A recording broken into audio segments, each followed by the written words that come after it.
سلام، نتمنى تكونوا كاملين بألف خير. اليوم ان شاء الله غنهضروا على كريم دونسيتيوم من لا مارك اس في ار. هاد لا مارك الغنيه عن التعريف ومعروفه بالمنتوجات ديالها اللي عندها واحد الجوده عاليه.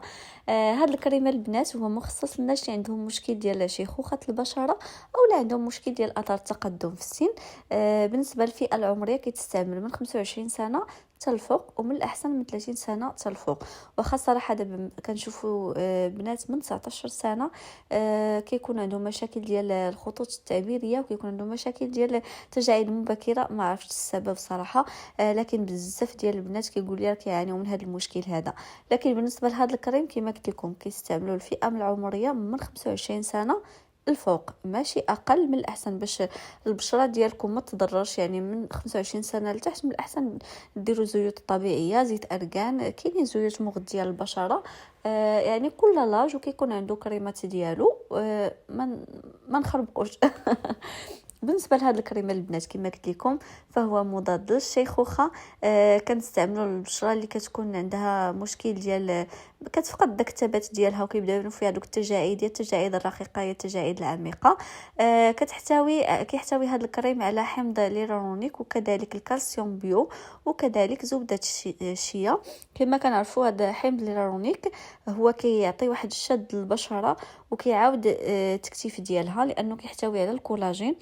كما كنعرفوا الكولاجين عفوا هو الاساسي للبشره. يعني باش ما كتفقد البشره ديالتنا الكولاجين، باش ما كيبداو كيبانوا فيها اثار التقدم في السن، هذا الحمض هذا كيعاود ينتج لنا داك الكولاجين اللي كيعاود يشد لنا البشره ديالتنا وكيخليها شابه كما الاول. بالنسبه للكالسيوم البيو او لا كالسيوم الحيوي فهو كيشكل واحد الحاجز للبشره، كيحارب الترهل. يعني الناس اللي كيعانيو من واحد البشره داك الميتيكون حزين كما كيقولوا او لا واحد البشره يعني كتكون مترهله ما كتكونش شاده في راسها. فهاد الكالسيوم كيعاود يعطيها حتى هو واحد الطاقه للبشره، كيحارب داك الترهل. بالنسبه لزبده الشيا فهي كتغذي البشره ديالتنا، كتمنحها الرطوبه، يعني كتجدد خلايا البشره وكتجدد الشباب ديالها. بالنسبه لهذا الكريم البنات خديته انا في بروموسيون، عطاوني فيه جوج. عطاوني الكريم ديال النهار او لا نقدروا نستعملوه في النهار وفي الليل، لكن عطاوني واحد خاص هو بوم دونسيتيوم خاص بالليل، خاص بفتره المساء. هذا الصغير هذا فيه فقط 13 مليلتر. بالنسبه للكبير فهو فيه 50 مليلتر. صراحه تلاقيت انا مشيت ناخذ غير الكريم ديال النهار والليل، داك الكريم الكبير اللي وريتكم في الاول، لكن تلاقيته بروموسيون خديت هاد لاغام هادو بجوج هذا اللي تقدروا تستعملوهم كروتين وانتياج البنات. بالنسبه لهاد لاغام هادي من اس في ار فهي دايره القطع بروموسيون 350 درهم. لكن كيبقى الكريم الكبير بوحدو ديال داك هذا دابا كيبقى ب 350 درهم بوحدو. يعني لكن في البروموسيون لا تلاقيتو بعد البروموسيون صراحه ما عرفتش واش باقا ولا لا.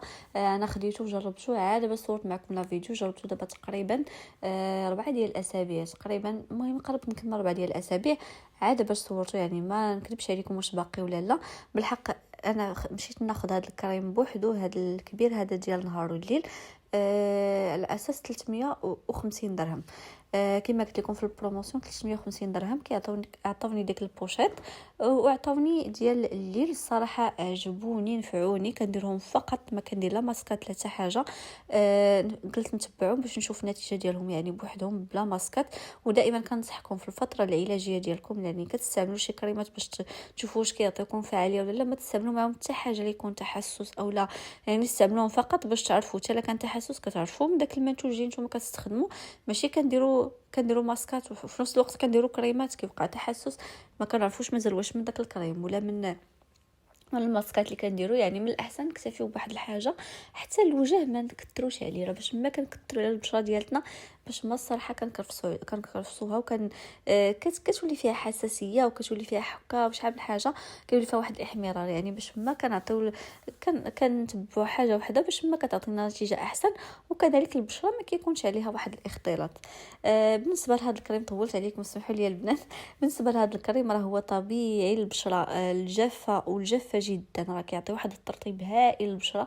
الناس اللي كيعانيو من التشققات راه من النهار الاول تقريبا كتلاحظوا واحد الترطيب، وخصوصا في الصباح بحال وجهكم كيطلق واحد الزيت. صراحه غيعجبكم بزاف الناس اللي كيعانيو من البشره الجافه والجافه جدا. كذلك راه كما قلت لكم كيعطي واحد الشباب للبشره، وكيشد البشره وكيقويها وكيقلل من التجاعيد بشكل واضح. راه من الاسبوع الاول كيبداو كيبانوا لكم دوك التجاعيد، لانه كيعطيهم واحد الترطيب، كيبداو ما كتبقاش ديك البشره ديالتنا مهرسه. وكيعاود التشكيل ديال الملامح، يعني الملامح ديال الوجه اللي عنده الوجه مترهل كيعاود يشكل الملامح ديالو، خصوصا المنطقه اللي كتكون حول الفم. كيف ما كنعرفوا هي اللي كيبانوا فيها اثار تقدم في السن الاولى، عندك هي وعندك منطقه حول العينين. بالنسبه لحول الفم دغيا كيبانوا فيه داك الخطوط. يعني صراحه من الاسبوع الاول كتولي كتلاحظوا واحد الشد للبشره، وكتولي لقيتي البشره ديالك كتحس بها راه بدات كتستعد داك القوام ديالها. بالنسبه لهذا الكريم فهو خفيف ويعني غني، ماشي ما كيجيكش ثقيل على البشره، دغيا كتمتصوا البشره. وكيعطي واحد النضاره فوريه. وكذلك تقدروا تستعملوه كباز بالنسبه للمكياج، تقدروا ديروه ومن بعد ديروا فوق منه المكياج ديالكم. بالنسبه للكفاءه راه كيقولوا يعني من بعد اسبوعين فقط بالنسبه لقياس الكفاءه من بعد اسبوعين فقط كيعطي واحد النتيجه، كيعطي الجلد اكثر صلابه 100%، وكذلك الجلد كيعطي واحد النعومه 100%، وكيعاود اعاده رسم الشكل البيضاوي للوجه 91%. بالنسبه للتجاعيد حتى العميقه، يعني من الخطوط اللي كتكون رقيقه حتى العميقه، فهي كتختفي بنسبه 91% البنات. هادو من بعد اسبوعين فقط من الاستخدام. هذه بالنسبه لقياس الكفاءه، يعني راه هما اللي قالوها. هذا اطباء الجلد هما اللي كيقولوها. صراحه انا عجبني، راه ما نكذبش عليكم، لكن ما نقولش لكم من الاسبوعين يعني بدات التجاعيد كتمشي. هي فقط كتبدا كتنقص صراحه. يعني حاليا بدات ماشي تجاعيد، ما نقولش لكم تجاعيد بحكم السن ديالي ماشي كبيره في اللاج، لكن كتكون عندك دوك الخطوط التعبيريه اللي كيبداو كيدرونجيونا حدا العينين، وكذلك ماشي منطقه اسفل العينين، يعني كتكون في الجانب، لانه منطقه اسفل العينين كيكون كاين كريم خاص بها هي، ما كنستعملوش اي كريم تحت العينين. كما قلت لكم دوك الخطوط التعبيريه كتكون في جانب العينين بدات كتنقص كيكون واحد الترطيب، وكذلك كيكونوا في الجباب كينقصوا. وحوالي الفم صراحه انا ما عنديش، لكن البشره ديالي كنت كنحس بها، ما كنتش كنشرب الماء بزاف، كنت كنحس بها بدات بحال واحد كتبان بحال تعيسه بهذا بهذا المصطلح البنات غتفهموني. صراحه بدات كنلاحظ واحد الاشراقه. وكذلك بالنسبه لفتره العلاج راه ما كنستعملش المكياج نهائيا، خصوصا الفون دو تان ما كنستعملش نهائيا المكياج، كنطبق فقط هذا الكريم هذا، ومن فوق منه ضروري الواقي الشمسي باش تلاحظوا واحد الفرق وواحد النتيجه في فتره يعني قياسيه ان شاء الله. فضروري من بعد ما كتستعملوا الواقي الشمسي ديالكم المناسب للبشره ديالكم.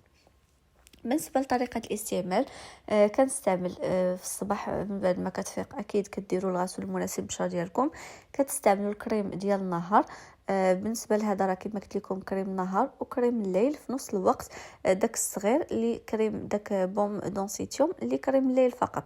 يعني تقدروا تاخذوا نتوما واحد، الا ما تلاقيتوش بروموسيون تقدروا تاخذوا واحد كتستعملوه في الصباح وكذلك كتستعملوه في المساء. بالنسبه للطريقه كما قلت لكم وطولت عليكم سمحوا لي، كتستعملوا الكريم ديالكم في الصباح، وضروري كديروا فوق منه الواقي الشمسي ديالكم صافي. وكتحاولوا تيفيتيو فتره العلاج، كتيفيتيو المكياج باش كتبان لكم واحد الفرق. وحتى المكياج راه كيزيد كيخسر البشره، يعني ديروا المكياج فقط شي خرجه زوينه، شي عراضه، شي حاجه، يعني ماشي فيما كتفيقوا من النعاس المكياج هكا صراحه هو اللي خرجنا على وجهنا كاملين. صافي. بالنسبه للمساء كتعاودوا تطبقوا الكريم ديالكم.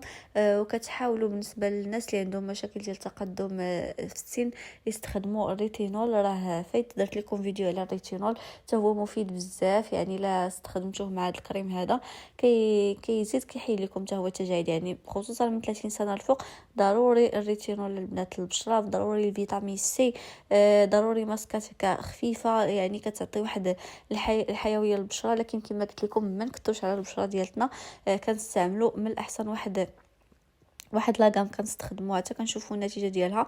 وكذلك الريتينول راه ماشي مشكل، كنقدروا نستعملوه حتى هو ضروري الناس اللي عندهم التجاعيد العميقه باش يلاحظوا واحد الفرق.